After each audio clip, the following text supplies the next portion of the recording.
The S&P 500 as of today has returned 238% over 10 years, including dividends reinvested. But have you ever heard the phrase past performance does not guarantee future returns? I think that phrase is likely to hold true, especially when we consider that stock price is greatly outpacing earnings, which we can see through the current PE ratio of the S&P 500 versus its PE ratio over the past 50 years, which is currently at a trailing PE of 30.3, and each time valuations were this high in the past, they were shortly followed by a dramatic plummet in price, which we can see through the rise in valuation levels preceding the crash of 2020, again in late 2008 with the Great Financial Crisis, and preceding the dot-com bubble, which burst around 2001, and just before the dot-com bubble too, although valuations still rose dramatically before they had their impending fall, so in that sense there may be some runway before the cliff disappears beneath the current market. If you're wondering why I didn't use the maximum available time frame, that's because the S&P 500 index was founded in 1957.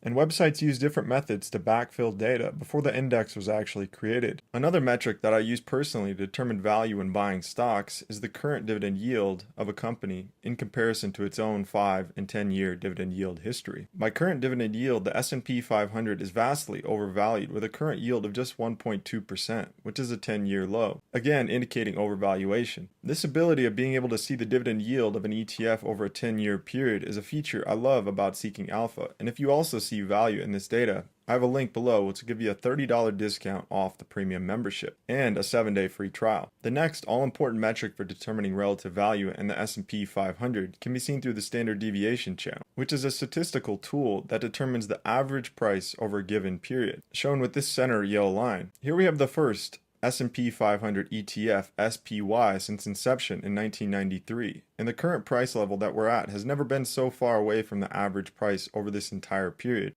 And each time price floated away from the mean like it did in the past, this resulted in years of negative returns had you invested at the top of the cycle, like in 2022, which took about 2 years to return to this price level. Or had you invested at the top of the market in 2000, you would have had about 13 years of negative returns. So when you hear people talking about the S&P 500 as if it only goes up, that's not the case except over long periods of time. Although had you invested at the top of the market in March of 2000, you'd still be up by about 276% in price appreciation, assuming you sold at the top of this market and were able to hold for nearly a quarter century, which is why people say things like it's about time in the market, not timing the market. This is why it's so critical to know how much time you have until you need money back from stock market returns, and why you may benefit from a portfolio not solely based on capital appreciation. In considering the current yield of the S&P 500 at 1.2% and a 10-year dividend compound annual growth rate of just 6.3%, this shouldn't be considered an income investment. The last metric for determining relative value that we see on this chart is the relative strength index graphed at the bottom. This metric varies between signal and noise with the S&P 500. Nonetheless, it shows that the market is at the high end of its historical range, with the RSI currently at 71.2, and the last time the RSI was around this level, it wasn't long before price reversed. So if we consider all four metrics, the historically high PE ratio, the 10-year low dividend yield, and the improbably high price level based on the standard deviation,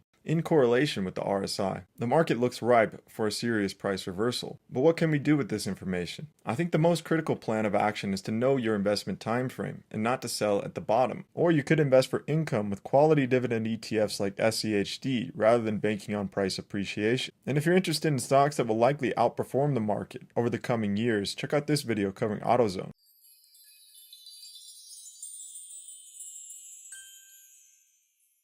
I'm not a financial advisor, and this is not financial advice. This is for educational and entertainment purposes.